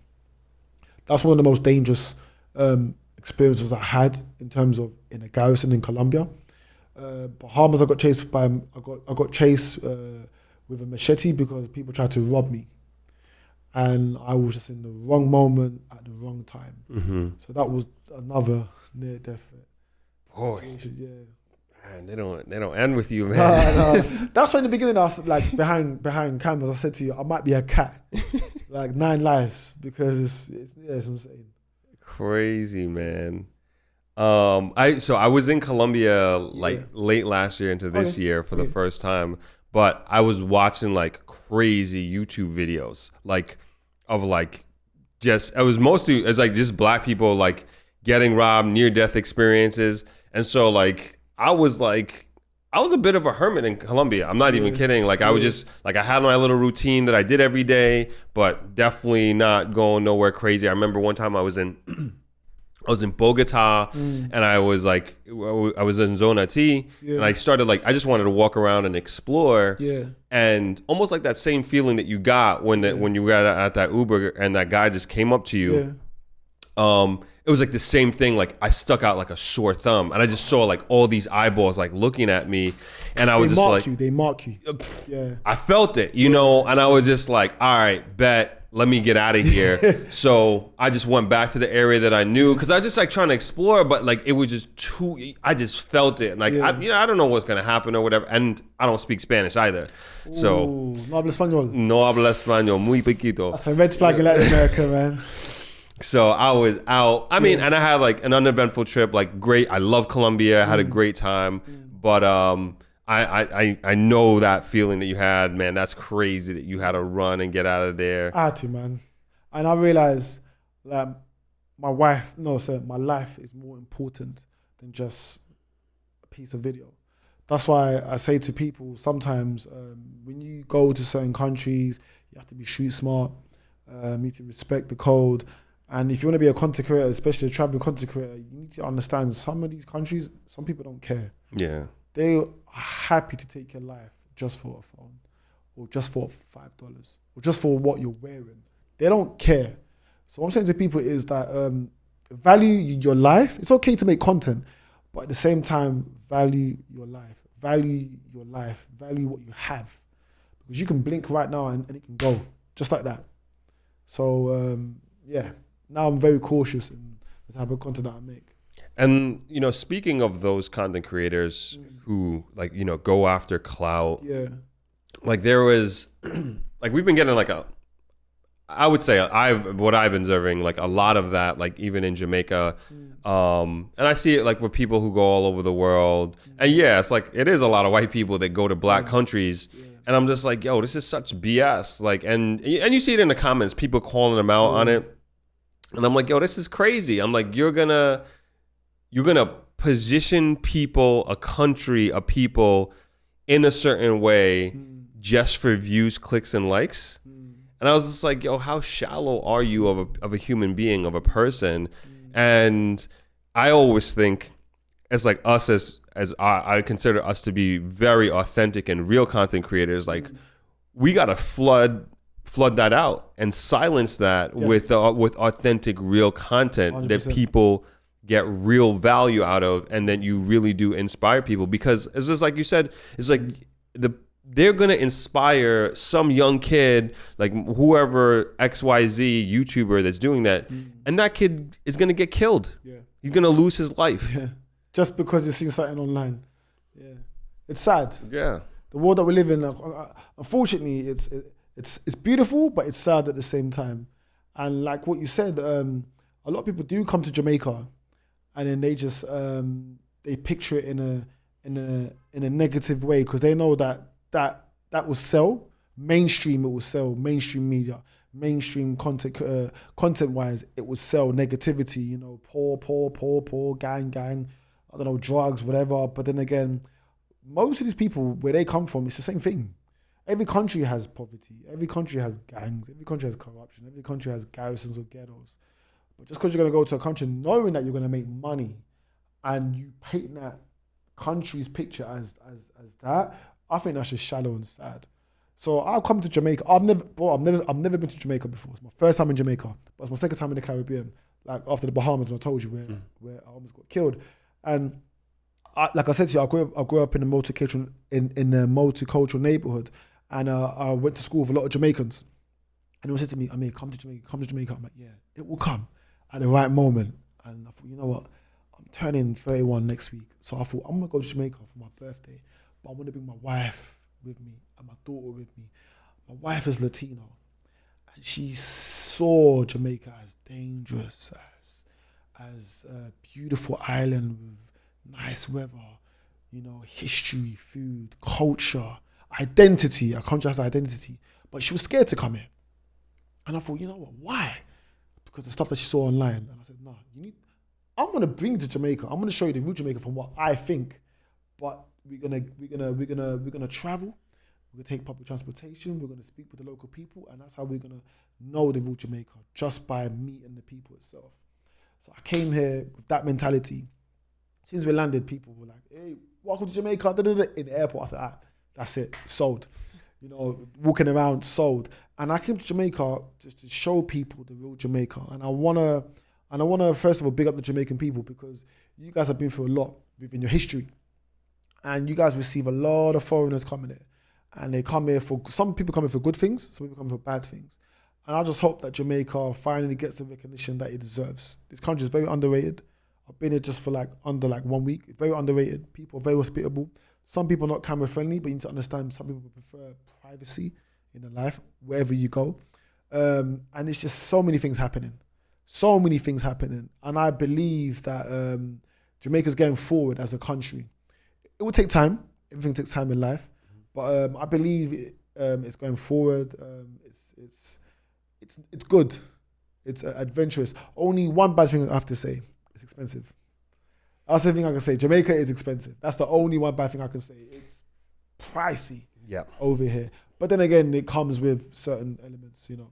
No, it definitely is. I always tell people that, like, Jamaica is not like, you know, like an Asian country like a Bali or a Thailand, like or Colombia, where it's like match, like not at all. It's very expensive here. A lot of that comes from our electricity. We have one of the highest per kilowatt hours electricity in the world, if not the highest. Oh, wow. I want to say, and I talk about it all the time on my channel. It's based on a combination of things like old oil refineries that are producing electricity, stealing of electricity by a lot of people, inefficient systems. It can go on and on and on. The country's rich in resources. What's that? It's rich. Jamaica's rich, basically. Like, there's a lot of natural resources in Jamaica. I mean, like bauxite and minerals and farming and we were talking about before, but we haven't come up with an efficient way to produce electricity that is cost effective. I think it's cost prohibitive, to be honest, at this point. You know, even, you know, to run any type of business, you have to include that. And then the other thing too is, like, we have very high import taxes, extremely high. For example, I always like to use cars. If you buy a car and you import a car, you're going to pay 100% duty on it. So you're just like, you could have bought whatever you got, you could have bought two, kind of thing. So these are like reasons why I look like why things are so expensive here. And it's crazy. It's crazy how expensive it's got. But anyway, we're kind of bringing you into my world. But so you've been here for a week or so at this point. What has been one of the most memorable experiences that you've had so far? The people. Last night, wow, crazy. Yeah. I went to a block party. In the UK, we call it like a block party. Yeah. I don't know what you call it here, like a garrison party or party in a garrison. Or is that party. The one? It was like, was that the daytime party you went to? No, that was a nighttime one. Oh, okay. And the daytime one was just basically an average day in Jamaica. People going in the river, family vibes with culture. The music came in, the alcohol, the food. That was crazy. I've never seen something like that, nothing in my life. And I was like, Jamaica. For me, the best way to describe Jamaica is a vibe. That's it. Jamaica is a vibe. Vibe in a positive way, because there's always something happening. And yesterday for me was one of my best days. People dancing, enjoying, family in the river, kids, food. You know, people, if you drink alcohol, people having the alcohol, like behaving. Then in the nighttime, a party in a garrison, which is supposed to be dangerous. There were so many foreigners over there. Yeah? Foreigners were dancing. The people in the garrison were happy to see the foreigners were getting on the stage and dance. But you know what's so sad? I didn't film it because of copyright strike. Right. But I filmed it on my camera, on my phone. But it was a vibe. And I've been to not so many, but I've been to I think like 4 or 5 garrisons so far in Jamaica. One of the most dangerous ones unknown, I've been to Gaza, where Vibes Cartel comes from. I went to Cassava Peace 2 days ago, where Mavado's from. I filmed some of the musicians over there. And one thing I realized about these garrisons is they show you so much respect just by coming down. and giving them an opportunity to speak on camera. And to show you even more respect just by giving the local musicians that come from those garrisons an opportunity so people can hear their voice. And that's one thing I learned about these people. Like, these people are, not all of them are bad. They just come from a negative environment. And it's not their fault that they've been put in that environment. 90% of them are trying to make it out from that environment. But obviously lack of, life circumstances or whatever. But the garrisons in Jamaica are just, it's like another city. It's like a city within a city. Mm-hmm. You just have to go there and experience it. I'm not saying don't turn up in a garrison, but you need to know someone to be able to get inside. Right. And once you get inside, you're gonna know what I'm saying. Yeah. It looked like fun from just your Instagram stories. Looked like it was a really, really good time. One day we're gonna go to a garrison. We're gonna film it. Okay. Done. I'm gonna go with you, man. That's it. My subscribers will be like, what? I'm down though. I'm down. 100% down, man. Done. We have to plan. Okay. Because you're coming back, right? I'm coming back in June next month for 2 weeks. And I'm gonna stay longer and I want to show the real Jamaica. Okay. Right now I'm a bit restricted because obviously I'm with my wife and my daughter. So I'm trying my best to show certain parts. But in June, I promise you, anyone, my Jamaican family, I'm gonna try to show you the real Jamaica. I've already got ideas of going to Portland to film over there. Gonna go with some local Jamaican content creators. We're gonna try chicken feet, chicken liver. I don't know, a lot of chicken. We're gonna go to a lot of street vendors. I'm gonna try to focus more on street vendors that sell food. I'm gonna try to push out the Jamaican food. I want to go also to different parts of Jamaica to show the natural beauty. Not many content creators cover that, unfortunately. Mm-hmm. So my aim is to show Jamaica as a local. That's the best way to describe it. And hopefully the local will understand. And then when the locals understand, the foreigners will understand as well. I love it. I mean, that's going to do so much for our country, man. Thank you. It really, really is. Yeah. And I think people like yourself, with your following but then also when these things go viral, you get people who are outside of your normal subscribers, right? And so you perhaps give the opportunity for people to look at Jamaica in a different way and maybe consider coming here. Yeah. And vacation here are going to different parts that they normally wouldn't go. Like, look, we're about to go to a garrison together, and I'm like, that wasn't on my radar, but hey, you heard it here Things first. Happen. We're doing it. Things happen. I'm down 100%. I do want to, I could keep going, but I want to get into like a little bit of like YouTube talk, right? Yeah. And I just love learning from other YouTubers. And getting inspiration, like even this conversation, like so much inspiration from you. Where do you want to take your channel, and like what are some of the goals that you're able to share with us? So I've been thinking about this for the last year, that I would love to retire in the next 4 years. Reason why? Because I'm a father, and I don't want to be traveling at a certain age and not being there for my daughter. So I've been thinking about that even today. But that might be put on hold. But the end goal of my channel is basically to live a legacy and to say to people that a human that came from a negative environment made it out, and he done something in his life and he inspired people in a positive way. That's one of my end goals. And another end goal is to inspire as many people within our community. Even if it's not through traveling, but just to inspire someone and say, I understand where he came from. I want to inspire females as well. Like, I want to say, I understand where he came from. I came from X, Y, and Z.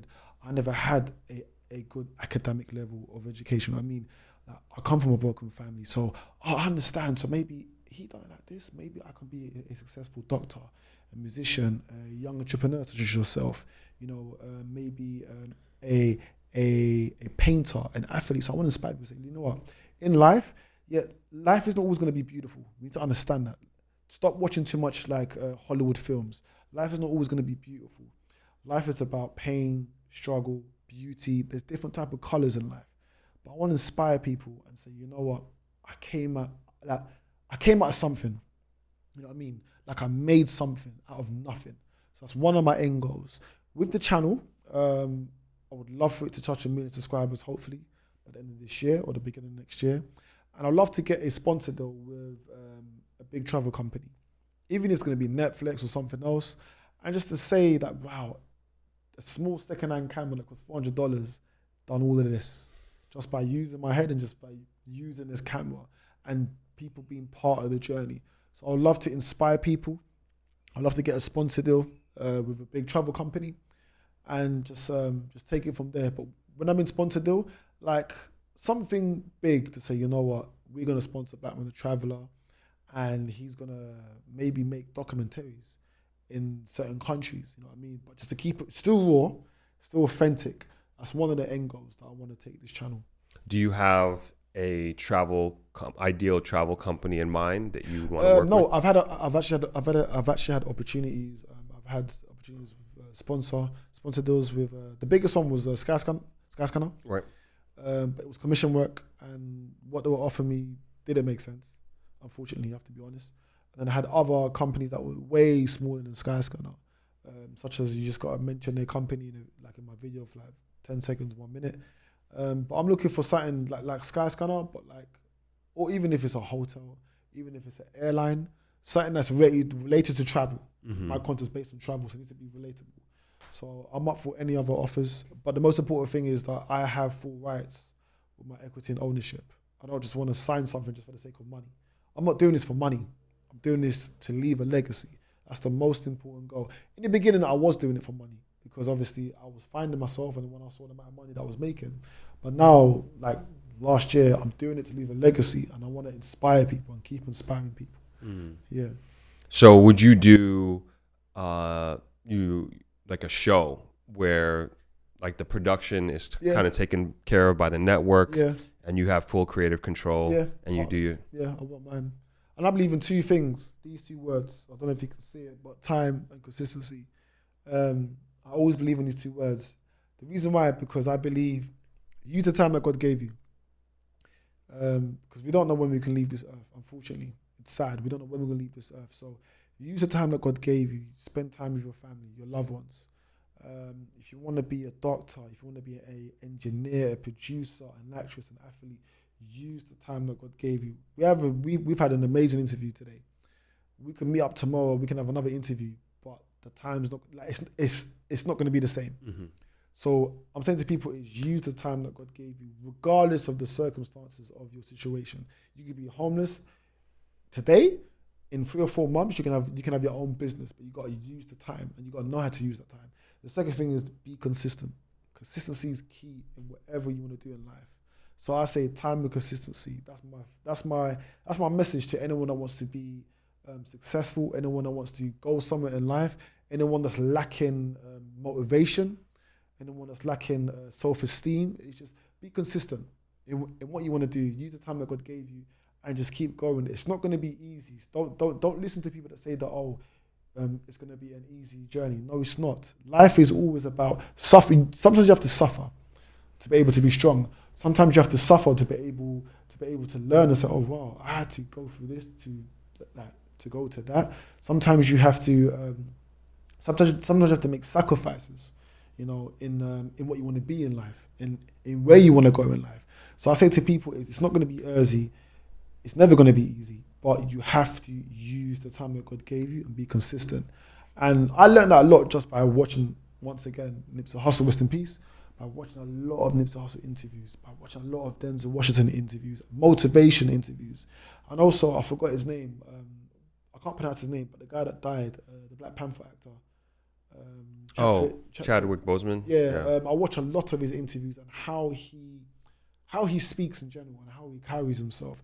So those are the 3 people that inspired me to keep going. Yeah. That's awesome. That's awesome, man. And where can people find your merch? You know what? I had a website, but I stopped it. It was www.blackmanthetraveler.com. It stopped at the moment, but I am going to push it out again, hopefully sometime end of the year. Okay. We do different colors, different sizes as well. We'll look forward to that, man. Last YouTube question. Yeah. Being that your goal is to retire from traveling and be a father and a good husband, would you start another YouTube channel or change your content? I will never change my content. Never. I've got a second channel, but it's a family vlog. Oh yeah. But it's similar to what I do, but it's just with my family, and I do have a podcasting channel as well. I used to do podcast interviews, funnily enough. Oh, really? Okay, I didn't know that. Okay. During the pandemic, I had to think of other ways because I couldn't travel. So I love interviewing people. Exactly what you're doing. I love interviewing people, and also I love to hear other people's stories. The reason why is because everyone has a journey in life, and I want to hear how people got to that journey. So I would love to continue to push my podcast interview. I would love to get anyone, even if you're not an influencer. I don't care. I just want to hear normal people's stories, because everyone's been through something and everyone has a journey. So I would love to push my podcast channel. That's one of my main goals. Okay. Yeah. And what is your podcast channel? It's called BD. I was thinking. Yeah, say into the mic. Oh, okay. So it's called BDT Podcast. Just type BDT Podcast or Black Man the Traveller Podcast. Okay. Yeah, I think I've got like 3 or 4 videos on there. I've not been consistent. Okay. But I want to push that channel out. No, definitely. We'll follow along. And then also your family channel. Yeah. Which I love, by the way. Oh, thank you. Thank you. You started last year? Yeah. I started last year, and sometimes I'm a bit scared because I believe sometimes it's good to be private, in life. Mm-hmm. Obviously, the channel's already there, and my wife, she finds it comfortable, speaking on camera, and my daughter. But with that channel, we're gonna push it until the end of this year, and then maybe we might have to see what happens, because as my daughter grows, I don't want her to be on social media too much. I don't want her to be exposed. I want her to have a normal life. I see. So with the family channel is there at the moment, so it's going forward, but I still believe in privacy. I see. And how many subs is that channel at? 6,000, I think. 6,000. Yeah. All right, we gotta get those numbers up. What's the channel? So it's called BDT Family Vlogs. BDT Family Vlogs. That much Family Vlogs. I don't know why, but I just named it that. Yeah. I love it. I love it. Because you don't see a lot of that. Like family, like traveling, especially young traveling families. I think that's very different. Thank you. So, and like I like the chemistry and like how much you guys share and everything like that. Because I'm not married. I don't have any kids or anything like that. So I'm just like, I always think like, man, could I do that? Create content on the go like that. Obviously, my partner would have to be up for it, but like learning for the future by watching your content in that sense. I want to ask you a question. Sure. Why did you start this platform? Like, what does podcasting mean to you, my bro? I know that podcast is not the main thing, but why did you start this business? Why? Initially, it was really the stigmatization that Jamaica had in like the broader media. And Jamaica at that time, and I guess even continues to this day, is being positioned as this like dangerous country, as this place where that should be avoided. Like now we're at like a level 4 or 3, whatever it is. That's nonsense. It's complete nonsense. And at the time, I was just like, oh, this is crazy. Like life in Jamaica is good. Life in Jamaica, it's safe. It's not like one of these places like, you're going to get pickpocketed or robbed like as soon as you go outside. Mm-hmm. And then there was also like this was during Trump's presidency. And so there was like this big, they were calling it Blexit in America, of just like black people just straight up leaving America because Blexit. Yeah. Because of like Trump being in power, there was already racial undertones, but now at that time, people just became so emboldened. And so the racism was just like in your face. And then people have been going through racism anyway, just by the nature of the history of America, right? Yeah. And so at that time, people were just like leaving America, going to different countries around the world, and literally starting their new lives in like Portugal. A lot of people were going to Panama. Colombia was a big spot, Bali.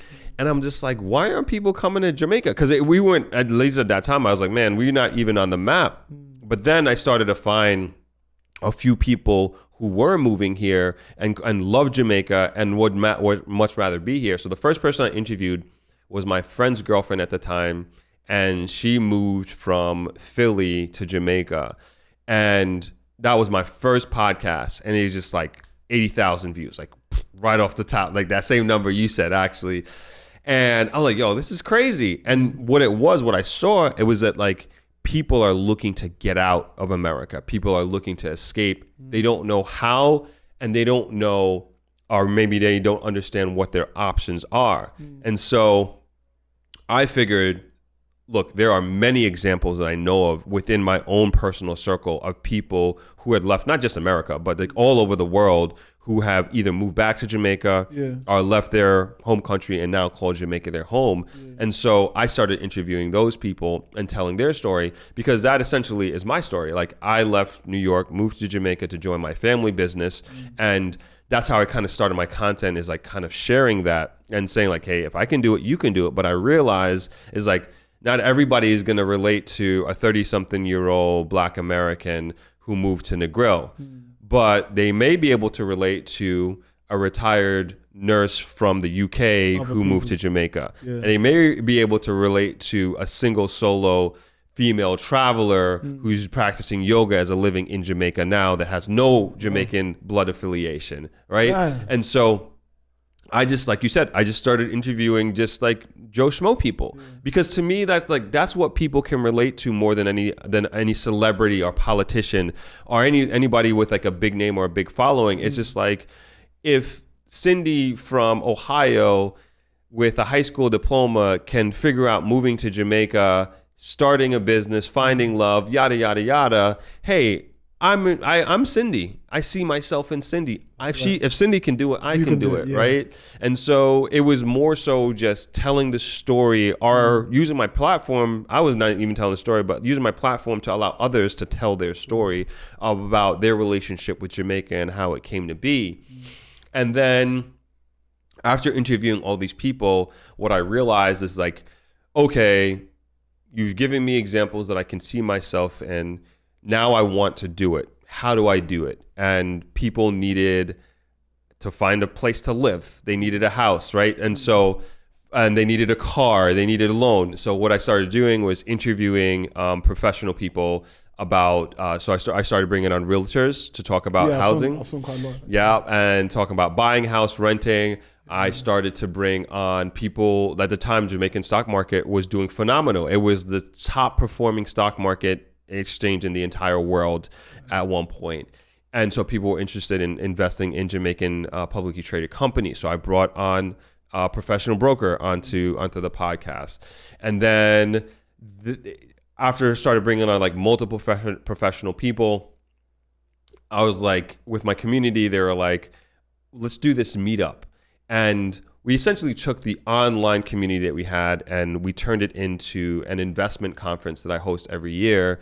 Wow. And so we like, congratulations. Thank you very much. And so literally like the first year that I did it, I didn't advertise at all. It was just like, if you didn't come on my live streams, you never heard about Thropx. You never heard about my investment conference, because it was like this thing that we created, like this, our community. And the ideations of like who we get and who should become speakers and how it's going to be set up, like it all came from YouTube and like my subscribers, like we did it together. So you grew together. We grew together, man, and we built this community together. And now we have this like annual investment conference every November. This is going to be the third year in a row. Thropx.com, get your tickets now for sale. So yeah, that's kind of what inspired me to start. And like now it's just like, it's so crazy, you know, it's just so crazy. Like I become the real estate guy for Jamaica, which is like, even my brother asked me the other night, like, how did you become? He's like, what the F? He's like, this doesn't even make sense to me. I was like, I don't know, bro. I don't know either. But that comes through you had a vision. I mean, you had a vision, and that comes with discipline and time and consistency. So you had a vision and you stuck to it. Maybe it was easy, maybe it wasn't, but you had the journey. And now you have brought many people amongst this journey, because you said that you like to interview other people. And you need to understand other people's stories also have value, because they're bringing something to the table. And a lot of people the people that's watching or listening to your podcasting interviews or just watching your content in general, even if it's not podcasting, the people that's watching your content have something that they can relate to. Yeah. Regardless of what your content is. And that's the beautiness of it, you know? So Yeah. I respect what you're doing. Thank you, man. Thank you. Appreciate it. And thank you for the question. And it's important. Like, the thing too is like, we're helping people. You know what I'm saying? Like, we're helping people, achieve their dreams. We're inspiring people. And I probably really still don't really understand that, and maybe even fully appreciate it. But I know, like, I saw that there was a gap in the market. I saw that there was, to me, like, a real unfairness in how Jamaica was being positioned. And it was just like these half-truths that were being told about Jamaica. And it was almost like a conspiracy. Like, I felt like it was like a conspiracy against Jamaica, man. I was like, this is like so ridiculous. And then there was just so many positive things happening in Jamaica, an incredible amount. And one of them, and is even right now, is the real estate boom that's taking place here. And I'm like, y'all are not talking about this. Y'all are not talking about like the year-over-year appreciation of property value on the North Coast. I'm so to cut off. Yeah, like when I was walking around in Kingston and when I was going back to Kingston from here or going to Kingston, a lot of real estate is coming up. A lot of houses, apartments, complex. So I realized, it's booming. Sorry. Yeah, no. I mean, and that speaks to like what's happening and the trajectory that we're on. I'm glad that you observe that. Yeah. And I'm like, and like, I'm here on the ground. I'm living it. You can't tell me no different. And I'm not somebody to live in some fairy tale and rainbows and butterflies or anything like that. But what I've been telling people, like, the amount of investment that I've been seeing coming into Jamaica in the last 5 to 7 years, I've never seen it at this rate. I've never seen it here in Negril specifically. And when I first moved to Jamaica, this was like 2006, I never, at least for the first 4 or 5 years that I was here, I never was like, man, I made the right decision. We are moving in this great direction and I'm going to be set. Yeah. It was more pessimism than anything else. Like, the hotel was not doing well. Yeah. I remember, this is like the financial crisis. I remember I was working under my dad. We had literally one room being rented. We have 60 rooms here, one room. And then my dad told me, he's like, all right, you got to go around and turn off all the electricity to like all the other blocks just to save money. And like we turned off like everything, like the standard blocks, superior block, our suites, our deluxe rooms. And it was just hard. I was like, okay, I guess this is what it means to be an entrepreneur, to just be consistently and constantly under financial duress. Because that's what it was. I want to say maybe 2 to 3 years. We just weren't getting guests. It was terrible. It was just like always this constant pressure. And my dad's gonna watch this, but big up your dad. Uncle, hope you're good. But this was the reality. Like, he used to pressure us to like go out and get deposits, and like, it wasn't cold calls, but like we had to get money from guests that were coming to pay our bills. It was just like robbing Peter to pay Paul. Yeah. So we're in a situation like we were robbing Peter to pay Paul. We had vendors. We were making deals, as we were talking earlier, about like very expensive electricity here with JPS, like our electricity provider. We had to like make deals with them, or else, and they'll come and shut you off straight up. Like, if you don't pay your bill, like you're gonna get cut off. And like, we're a business, so it was a very, very stressful time.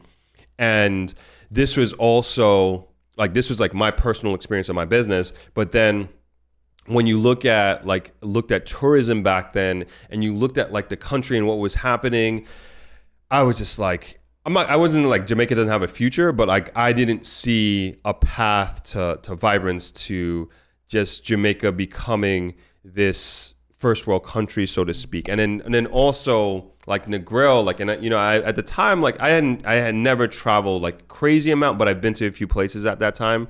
And like I just always saw Negril as this like incredible amount of potential. Like we have this beautiful beach, we have this like one way in, one way out.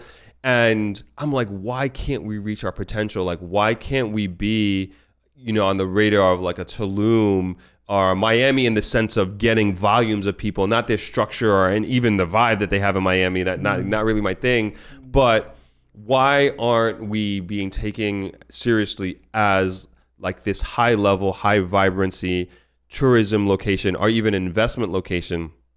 And that was then, and I was just like, what's going to happen? But like now, like for many reasons, for many, many different reasons, like it has completely turned around. Like Jamaica is like very, very hot right now. It's hot in tourism. Yes. It's hot in residential investment. It's hot in terms of a place to retire. And trust me, we have our challenges for sure. We have challenges in healthcare system. We have challenges in our freaking roads, as I'm sure you've experienced. But there is so much potential here. And what gives me like a lot of, like I was telling you off camera before, like I visited school and I know I was like bashing it off camera in terms of it not having made little to no progress since the last time I've been there, which was like almost 10 years ago. But the kids, man, like they are like the energy, and I'm putting out a video soon about me visiting that school, Negril Primary. The energy that these kids have, man. I mean, they are bright-eyed and bushy-tailed, and even under the circumstances, like they're so happy, a lot of energy, a lot of optimism, man, a lot of optimism. And it's just like, man, we got to give them an opportunity. We got to give them a shot, and we are, we are for sure. But I think and my hope is with all these wonderful and great things that are happening in Jamaica, like it has to benefit the average Jamaican. Of course. And it has to. And we're at this inflection point, like, and I can feel it. We're at this inflection point, like Jamaica can go left, Jamaica can go right. And I think as a country, as a community, like we have to have this presence of mind to understand that we're at a point, at a fork in the road, where we have to make certain decisions, and some of those decisions could be sacrificial, right? But we have to make certain decisions that are going to have the best long-term effect on the majority of Jamaicans. Like it can't be a situation where an infinitesimal small amount of people are the ones to benefit from this great and wonderful direction that Jamaica is heading on. And that is also something that I am looking to accomplish in the sense of educating people on and bringing to light, with my podcast and with the content that I'm creating. It's gonna work. It's working already with the amount of people that's come on your platform. So it's gonna work, and it's working already. And what you said that caught my attention was the kids, because they're the next generation. They're the next up. Unfortunately, we have to help them. Give them guidance, because like you said, you're gonna need a doctor, you need a politician, you're gonna need someone that's gonna, a laborer, a chef, a musician. So we have to give them the opportunity. Yeah, and these kids are smart, man. They just, like you said, they just need a chance. That's all they need. Amir, man, yo, thank you so much, man. No, thank you. Yo, I appreciate you. This has been, I'm not to compare, but definitely one of the best conversations I've ever had, period, man. I learned so much. This is such an interesting journey that you've taken us on today, and I really appreciate it. Just to make sure, all of us know where we can follow you and continue to follow and support your journey. So guys, my YouTube channel is called Black Man the Traveler. So the as in DA, the Traveler. On Instagram, blackman_the Traveler. My family vlog is BDT family vlogs. I got a Patreon as well. I just have it. I don't know why, but the Patreon is there. If you want to donate whatever to support the journey, my travels, I much appreciate it. I'm going to start to make GoFundMe pages as well. When I start to go to maybe schools or maybe garrisons or maybe villages and people that need money to be able to support them, I will be making a GoFundMe page, hopefully in the future. And just to end it, I just want to say thank you very much for letting me come on your platform. And I just want to say you're doing a lot of things for the community and also for yourself. You're empowering people just by what you're doing, regardless if it's not the podcasting, but in general as a human, You're empowering people. So I just want to say big up yourself.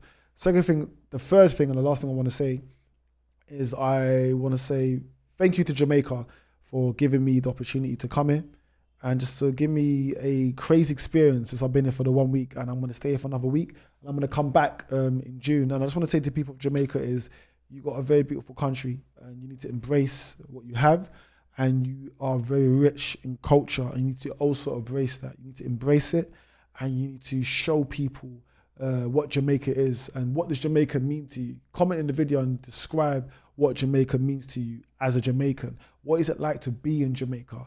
Why should people come to your country? Why am I here? You know, and I've already told you that anyway through the interview, but why should people come to Jamaica? Why should people deserve to spend the money and come here and enjoy the beautiful sunset, the food, you know, the culture, the nightlife? So comment in the video and just let other people know why they need to come to your country. And that's it, really, truly. Appreciate you, man. Okay. God dap you up again for that, man. And thank you all for joining us here today. This has been, again, quite the journey. And I will see you all in the next one. Peace. That was a good interview, man. Yeah, it was great. That was dope, man. I trust me, I could easily keep going. Like, easily, man. It's just like, I got to open it up like